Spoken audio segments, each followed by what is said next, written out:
जय हिंद। मेरी की तरह के तिशफानी रायपुर छत्तीसगढ़ से और आप देख रहे हैं हंगामा न्यूज। इस वक्त हम नगर निगम में मौजूद है, जहां पर एक मामला आया है जो कि ब्रिजनगर का है। ब्रिजनगर में अंशु तिवारी के द्वारा एक प्लाट से लोगों के आने जाने का रास्ता रोक दिया गया है।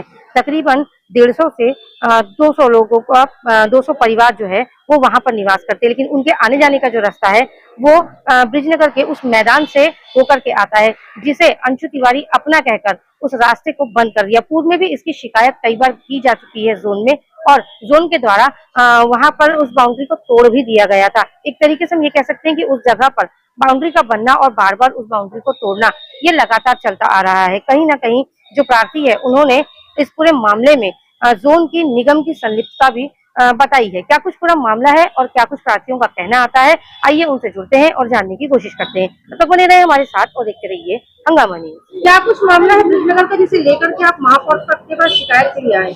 हम लोग आए हुए हैं, ये ब्रिजनगर मठपुरेना वार्ड, चंद्रशेखर आजाद वार्ड जो 60 नंबर वार्ड है, जोन 6 के अंतर्गत आता है। यह उक्त जगह जो पहले से रास्ता था 100-200 परिवारों का जो आने जाने का रास्ता था, उसको ये भू माफिया जो है बार बार उसको कई बार शिकायत करने के बावजूद वो टूटता है। उसके बाद फिर वो बना लेता है कुछ भी, कहीं पर भी अपना पावर लगा के, शक्ति का पावर लगा के। पिछले सरकार के दौरान जो बहुत सारे भू माफिया के द्वारा जो किया गया, ये उसी दौरान किया गया, उस जमीन को अधिग्रहण करके। और हो सकता है उसका कुछ रजिस्ट्री हो उसमें, लेकिन वो रास्ता नजुल है, जिस रास्ते से होकर ये जाते हैं उनका नहीं है। और सीमांकन करने का भी दावा करते हैं, अकेले सीमांकन करके जून 6 में चले जाते हैं, सीमांकन के दौरान बुलाते नहीं। पूर्व में वो 2-2, 3-3 बार टूट चुका है। अगर वो उसकी जमीन थी तो 2 या 3 बार सालों दर साल कैसे टूटता रहा, अगर ये उसकी जमीन थी। लेकिन वो कुछ ना कुछ ऐसा कर रहा है जो सरकारी महकमे में कहीं पर उसके लोग हैं जो उनको फायदा पहुंचाता है, और उसके बाद वो फिर उसमें काम करना चालू कर देता है। जिससे आज आप देख रहे हैं यहाँ पर बहुत सारी ऐसी महिलाएं हैं जो ना दर दर भटक रहे हैं। हम सांसद महोदय के पास गए थे बहुत पहले, बृजमोहन अग्रवाल जी, उन्होंने एक बार आश्वासन दिया और उसके बाद फिर वो जगह तोड़ी गई थी। फिर कुछ समय बाद ये जोन 6 में लगा दिए कि सीमांकन करके ले आया हूँ, ये वो करके फिर उनको जोड़ दिया गया। फिर विधायक सुनील सोनी जी भी एक बार वो किए। फिर अभी हम महापौर के पास आए हैं आज उन्होंने भी बहुत अच्छे तरीके से अपने को समझाया है और कहा है कि जैसे भी आगे हम इसमें उचित कार्रवाई करेंगे।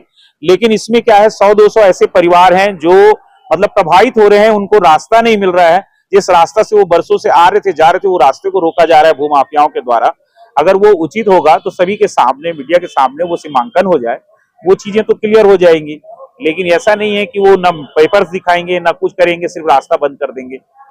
मगर जैसे कि ये लोग ने बताया कि कोई अंशुल तिवारी करके है, जो पूर्व शायद महापौर के आदमी हैं, इनके जो सुनाई बातें हैं तो उनके निगम के साथ उनकी संलिप्तता या कुछ लेन देन का मामला आप कहना चाह रहे हैं? हाँ, ये तो है, तभी जाके वो बारंबार फिर दीवार खड़ा कर लेता है। अगर या वो राइट होता तो पहली बार ही दीवार नहीं टूटता।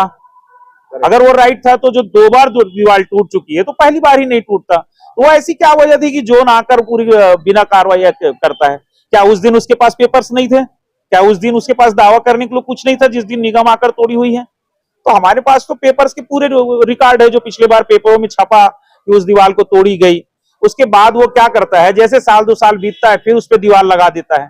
तो इस तरह वो क्या है, भूमाफियाओं का एक सिंडिकेट चल रहा है उस क्षेत्र में, जो सभी जमीनों को घेरा जा रहा है। उस तरफ जो है पटवारी वटवारी जितने भी हैं, वो सभी का संलिप्तता इसमें महसूस किया जा रहा है। मेरा नाम पिंटा यादव है, मैं भाजपा नेता हूं।